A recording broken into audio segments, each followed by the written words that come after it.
Now, in this next video, I want to talk about Jesus' role as judge. Now, typically, when we think of the role of a judge today, we'll think of someone who sits in a courtroom and analyzes the law and hands down a sentence and tries to uphold justice. And it's true that Jesus, in some ways, does hold this role as well. But I want to look at Jesus' role as judge in the Old Testament as we find in the book of Judges.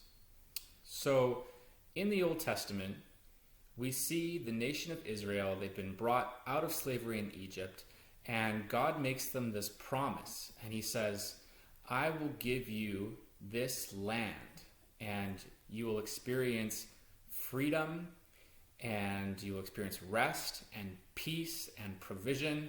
I will give this land to you.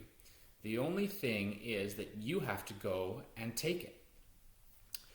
And so they do. They go. And God says to them, don't worry about those who are there. I will drive them out before you so that you can possess this land. You only need to be faithful to me. Once the Israelites are in the promised land, things start to spiral out of control for them quite quickly. And what happens is that God gives them over to experience the consequences of their actions. And so the Israelites are actually conquered by these surrounding nations, and they become oppressed.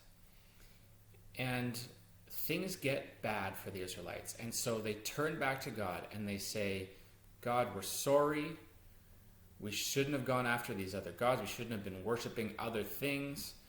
We want to come back to you. We'll worship you. We'll do anything. And God, at this moment, raises up a judge in order to push back the enemies of Israel and restore freedom and peace in the promised land. So what we see in these judges, their role is more of that of a ruler or a military leader who fights on behalf of Israel in the face of their enemies. So how does Jesus fulfill this role of judge in our own lives? Well, the first thing we need to understand is that our promised land is heaven. It's the place that's been prepared for us, where we experience freedom and rest and peace and provision. And at this moment in history, we're at the same point the Israelites were at when God said to them, the land is yours. You just need to go and possess it. You need to fight for it and be faithful to me in doing it. Well, how do we fight faithfully?